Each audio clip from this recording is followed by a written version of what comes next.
Hello everybody and welcome along to a brand new video where today I'm going to be giving you my thoughts on the Doctor Who Series 11 finale, the Battle of Ranskoor and Kolos. So yes, you saw my live reaction to it yesterday, but I thought I wanted to still bring a little bit more of a proper review and a more in-depth analysis, should we say, of this episode and my thoughts of it. Which, of course, as I expressed yesterday, and I think for a lot of fans, was rather disappointing. Yeah, so this was the Series 11 finale, written by Chris Chibnall, the showrunner nowadays and the writer of over half the series, 5 episodes plus he co-wrote another one, so he very much had a very, very heavy involvement in Series 11.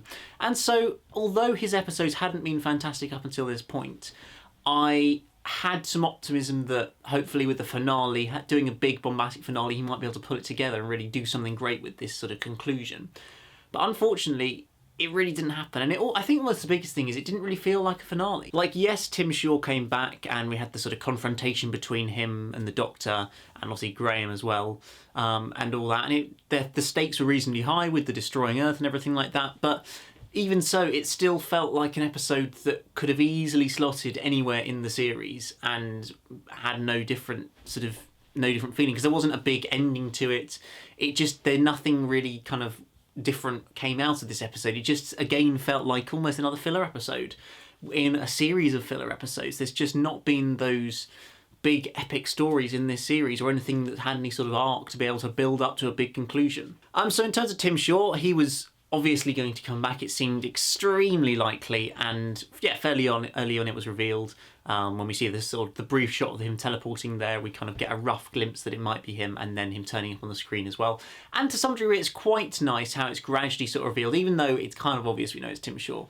It's nice that we don't sort of immediately see him with his mask off. We gradually kind of initially just sort of see an out of focus shot of him with the mask on this sort of difficult to see screen, hearing his voice, and then eventually when the Doctor confronts him, we get to see him take his mask off and sort of see him properly again. So I thought that was done reasonably effectively, but I think almost the fundamental problem is that it's Tim Shaw and we really don't care that much, and he doesn't feel like that amazing a villain to sort of bring back and really do lots of interesting stories with.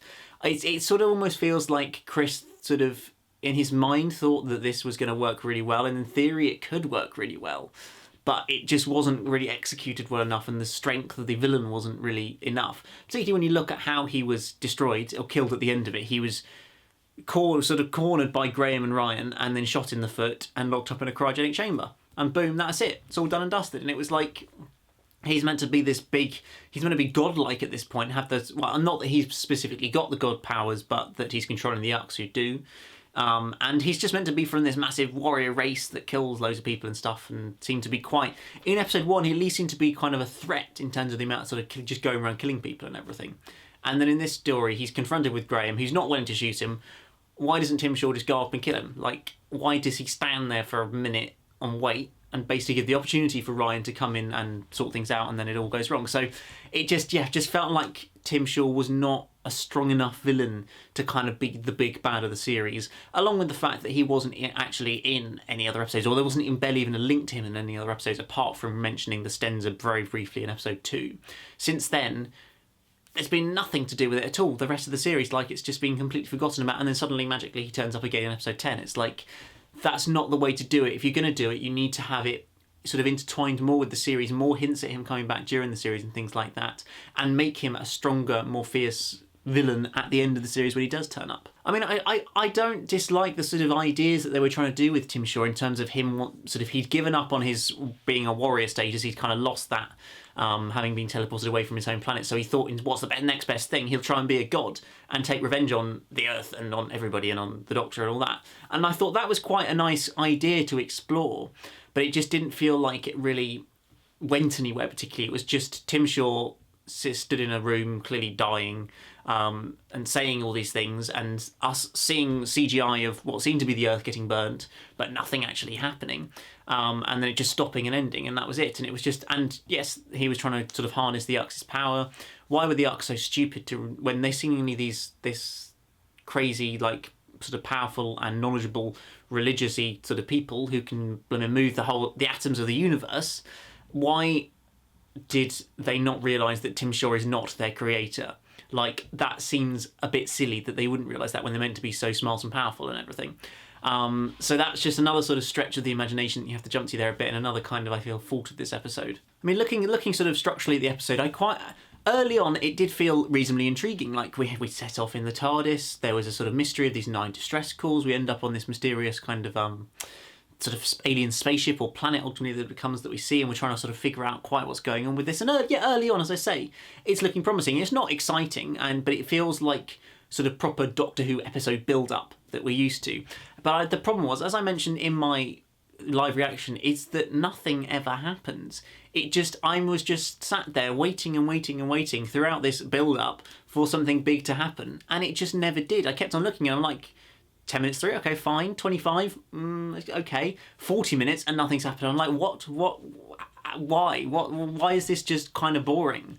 It's like, yes, it's got its faults and it's bad, but I think the worst thing for this episode is that it's boring. And Doctor Who should never be boring, particularly in a finale. Doctor Who should never be sort of too safe and too unspectacular and uninspiring.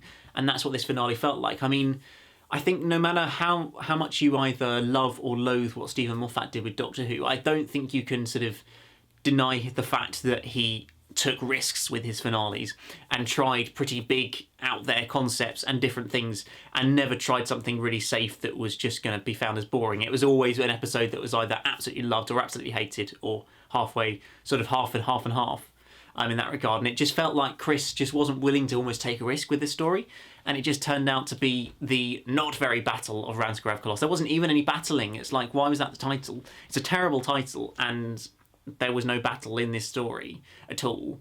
And so that didn't make sense as a start, really. There was the dude, I can't remember his name, that soldier dude who was forgetting all the stuff, and a very, very lazy plot device is what that character became, of remembering plot details when it's convenient, or no, conveniently forgetting plot details until a certain point in which it needs to be revealed.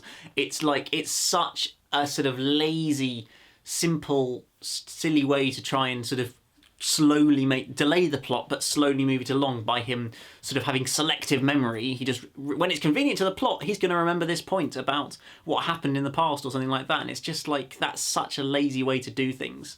It's so obvious that he is just there as a plot device. He had no character. He had absolutely no character in this story whatsoever. He was purely there to reveal bits of the plot and shoot sniper bots. That's all he did. Looking at the race of the Arcs, these two sort of religiously kind of almost gods, almost godlike people, I think it's fair to say, who, as I said, can control the atoms of the universe and build and destroy and whatever. That was a good idea. That was an interesting concept to explore. I don't feel like we get a huge amount of kind of focus on sort of godlike people of races that are sort of focused on faith and religion and things like that, and it sort of it was something that could have been, I think, explored a lot more than it actually was in this episode, and they're very much just used as a kind of source of power and knowledge to be able to do the stuff that Tim Shaw wanted them to do. I know that's kind of the situation they put themselves in, but I feel like that's a race that actually could be quite interesting. It could be sort of come back to in the future, but as I said, they just got tricked by Tim Shaw when they're meant to be so powerful and knowledgeable, and they just got simply tricked by some warrior dude. It's like, that just doesn't seem that realistic for a race like that to be doing that. So I sort of felt like they were let down a bit in that regard, even though as an idea it was quite interesting. I did quite like some of the ideas used in there, like the planets being held in those sort of crystal-like looking like things. I mean, that does kind of call back to the Pirate Planet back in 1979, I think. Douglas Adams' story with Tom Baker that kind of focuses, the whole sort of idea behind it is about planets that are sort of being sort of taken out of the sky and being put down into tiny sizes and being stored in little sort of glass containers for this mad, crazy dude back in there. I mean, I haven't watched the story in a long time, but I can remember that aspect of it. And it was, so that was pulling from that idea again, but it's still quite an interesting idea to explore. Though I think the problem was we had no sympathy or care for these planets that were getting restored. Like, we hadn't been built up any kind of emotional connection with anybody or anything in this story. Like, there was when Earth was seemingly getting covered in this red laser thing that was apparently going to blow up the Earth or something, I don't even know. Why didn't we see a shot on Earth? I saw some people saying, why don't we see a shot of Yaz or Ryan's family or something, or Yaz's family or something like that. The problem with that was that this episode is set more than 3,000 years in the future, and as far as we know, Tim Shaw doesn't time travel or anything like that, so it would be Earth in 3,000 years' time. But it doesn't mean you can't show a shot of people running around and screaming in London or something like that, just to give a little bit of an idea of the chaos that this is causing, rather than us just seeing a CGI shot of the Earth being covered in a red beam that's meant to tell us that the Earth is ending. It's the classic problem that Chris Chibnall seems to have in a lot of his episodes, which he does a lot of tell, don't show, what you need to do in drama and sci-fi and big stuff like this is do show, don't tell. You need to show what is happening rather than say this is a sort of planet-destroying weapon. It's going to destroy the Earth and all that. Like, don't just say these things are going to happen. You need to actually show them happening. Otherwise, it's not a threat and it doesn't actually sort of achieve anything. I saw a great quote from, I think it was Andrew Ellard, who does his like tweet notes, his sort of notes on each Doctor Who episode on Twitter. He's got nice threads of them, which are really, really interesting and well worth a read if you haven't managed to have a check. And I thought one of the lines, I think it was, he was talking about how a lot of this episode feels sort of drama-like rather than actually drama. Like, so essentially they're talking about doing stuff, they're talking about stuff that is happening, but it's not actually happening. So it's drama-like because they're talking about drama-like things, they're talking about things that are happening, but it's not drama because it's not actually happening in the episode, we're not physically seeing it. And I think that's just a problem. We saw that in the Ghost Monument, that was a big problem as well, the lack of sort of saying this is deadly water and blah, blah, blah, and never showing anything. Like, I think Chris has a little bit of a problem with that, which is unfortunate, and I think led this episode down quite a lot as well. And in this episode, there were a few lines of clunky dialogue as well, particularly the absolute standout line for me, which was when we see Ryan saying, "Look over there!" And they're stood 2 feet from this massive selection of crashed spaceships, which they were all looking in that direction already and were right there and would have blatantly seen it straight away. But because Ryan has to say it first for us to realise that it's actually, them all to realise it's actually a thing, it was just a sort of terrible, like, miscommunication between writer and director or something, I don't know. But it just was like terrible exposition, because it's like you don't need to spell out what's right in front of the character's eyes, you just pan the camera around. So there was just, that moment in particular I thought was really, really, really clunky. It wasn't too bad overall, but there was just some moments like that were not good. In terms of the Doctor and her companions, I thought that in some ways this was quite a good episode for Graham. It was nice to see him kind of getting a bit emotional about what happened with Grace and kind of wanting to put that right. I mean, it didn't feel, well, it felt quite set up in the sort of conversation he had with the Doctor early on, saying, "I'm going to kill him if I get the chance," and all that. Like, it was very, very obvious that was then what the episode was going to be. Obviously, thankfully, he didn't do it, and it showed that he was the better man, and it kind of was a nice bit of character development, I think, for Graham, that he wouldn't actually should have shoot somebody, even though that person caused the death of Grace, and he felt like he could do that, and I thought that was quite nice. And of course, seeing Graham and Ryan working together quite nicely as well was a really kind of nice way to end the episode off, I think, and kind of just sort of consolidating that TARDIS team as well, I think. As seems to be a problem in most of this series, Yaz does not have very much to do. She very much gets paired off with the Doctor and is there to just ask questions and, well, get that when they took off those things that were sort of just the neural blockers, I think they were, weren't they? And she got that taken off and nothing happened. Like, I thought that they talked it up so much that was like stopping them from going crazy or forgetting things and stuff like that. And then nothing seemed to happen, and Yaz is just off in the background. They're seeming to go sort of kind of looking a little dodgy, but not doing anything, which is what happened throughout this episode. Yaz just doesn't really do anything, and I feel it's a big problem with the whole of this series. And I think, for me personally, I just feel like 3 companions is just too much. There's not enough to do in a 50-minute story. Yeah, it worked in classic Doctor Who, but that's because stories were anything from an hour and a half to 2.5 to 3 hours. There's a lot more time to be able to sort of invest in different characters in different situations, spreading out the characters in different parts of the plot more so than having a 50-minute story, which you just cannot dish the stuff out to people enough to make them all well served every week. But I also think the problem is that they're not giving enough to each of the individual companions. They're not sort of focusing on episode on each enough. It just feels like, apart from 1 or 2 episodes, Yaz has been put to the side and the focus has been more on Ryan and Graham. So unfortunately, I don't think they're going to make a change of that for Series 12. It almost would be better if they sort of had the kind of companions not travel with the Doctor every single episode. Kind of maybe they go back home for a couple of episodes and then they join again later on. So we just explore it with sort of different combinations of the TARDIS team, with maybe the Doctor and just Graham one week, and then the Doctor and just Yaz, and then maybe the Doctor and Ryan, Graham another week. Like, just sort of spreading it out and varying it a little bit might make it work a little bit better, I think, because it just show again in this episode that it was rather lacking. And so then we get the conclusion, everything's wrapped up, there's no hanging plot threads, there's no cliffhanger to lead us into the New Year's Day special, there's no real big conclusion.